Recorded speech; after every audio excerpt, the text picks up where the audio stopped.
guys, welcome back to my channel, Nelworks TV. So today's vlog, gagawin na natin tong ngayong Ninja 400 natin, pampasok. So minsan ko lang to gamitin pampasok. Ang ginagamit ko talaga itong motor ko, itong Wave. So nangyari, kaya di ko siya magamit ngayon, tanggal yung muffler nya. Yan, natanggal yung muffler kasi yung pinagkakapitan ng stud doon sa may makina, tanggal yung tornilyo guys. Naiwan yung tornilyo mismo doon sa may kabitan ng muffler diyan sa engine. So ngayon kailangan ko ipa-machine shop para magamit ko ulit itong motor kasi wala siyang muffler, tinanggal ko na yung shock pipe. So ngayon ito gagamitin natin ngayon, Ninja 400. And pag-usapan natin kasi nagpa-planning to buy ako ng bagong motor, kaya siguro nasira na tong isa kong motor. Kasi nag-isip na akong bumili ng isa pang motor guys, yung pang daily ko talaga. Ito kasi hindi pwede pang daily. So tara na guys, medyo late na. Ito hindi ko pwede pang daily to guys, ang lakas sa gas. Dati pinag-daily ko to, kaya ko naman ipang daily to. Ngayon kasi marami akong bills, kaya medyo tight tayo sa budget guys. Pero next year medyo luluwag-luwag na tayo, and kaya na natin bumili ulit ng isa pang motor na pang daily. Hindi na ako bibili ng big bike. Ito kasi baka hindi natin alam, no, baka mabenta natin to kasi kailangan na rin natin bumili ng bahay. Ayun, pag-usapan pala natin yung mga consider kong mabibili na bagong motor.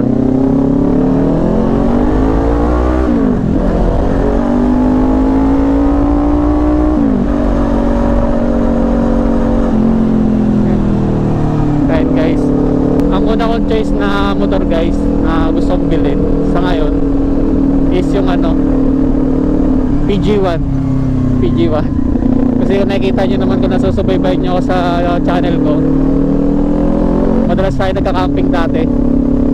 At ayun, parang syempre perfect pang camping yung motor PG1 pag setup mo, and tipid din sa gas, and semi-matic, semi-manual, para siyang mga wave lang. Nagustuhan ko doon kasi tipid sa gas yun. Yung engine niya is yung sa Yamaha side, pinakatipid na engine ng Yamaha. Ayun, medyo nagmura na lang rin yung PG1 ngayon, parang naging 82k na lang, which is good na goods para sa natin, ideal natin na mabibili nating motor. Pero may isa pa ako titignan na pang daily talaga guys. Kung ay pang daily ko lang, hindi ko pang long ride, meron pa ako isang motor na naiisip. Ayun yung Honda Navi guys.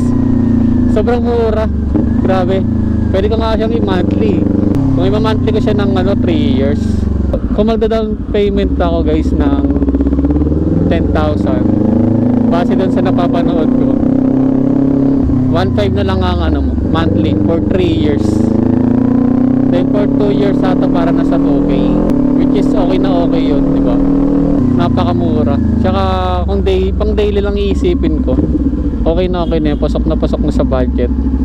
Pero kung long ride, tipid sa gas, pogi, doon ako sa PG1. Tipid din naman sa gas yung Honda Navi guys, kasi 110cc lang siya, 110cc na umabot siya ng mga 48 kilometers per liter based on sa napapanood ko. Tsaka carb type siya, mas madali i-maintain, walang arte. Tsaka matic yun guys, automatic pala yung Honda Navi, kaya pwede ko ibigay pag nagsawa na ako. Kasi pwede rin siya pang babae. Tsaka cute, napakaganda ng Honda Navi ngayon.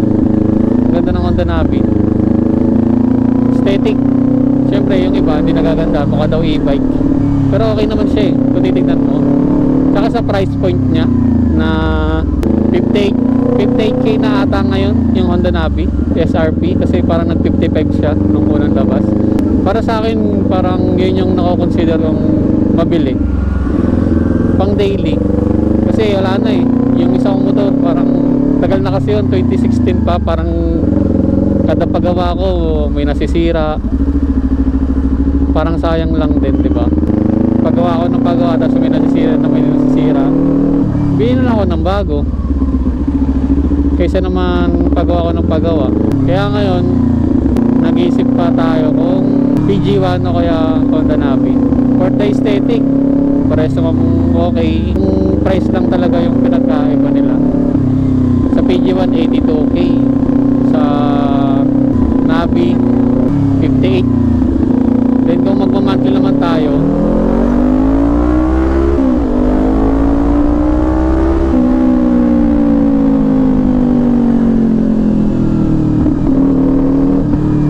magmamonthly naman tayo, okay na ako sa ano guys, sa Navi. For the 153 years, tapos 10k down payment, di ba? Ayos na ayos, parang ano, sobrang kurot na lang yun sa ano natin, sa kinikita natin. Ayun lang, pag-usapan naman natin tong Ninja 400 natin. Ngayon ko lang siya ulit linabas. Ngayon ko lang ulit din siya malalayo. Dahil pupunta tayo ng Silang, doon tayo papasok. Dahil nasa field tayo guys ng trabaho, kung saan tayo nakakarating. Kaya lagi tayo nakamotor. Swerte na lang din kasi dalawang motor ko, no? Kaya kahit nasira yung isa, nagamit ko pag isa.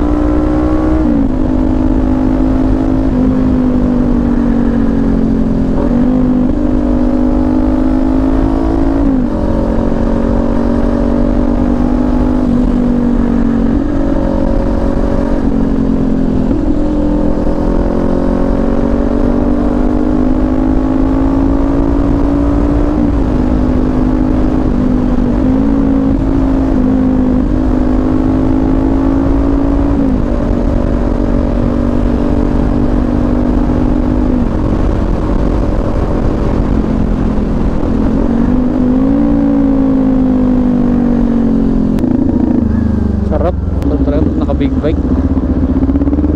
Ayun nga pala guys, suggest naman kayo kung ano yung para sa inyo, kung anong mas gusto nyo, kung PG1 ba o yung Honda Navi for daily use, tsaka sa price point, di ba?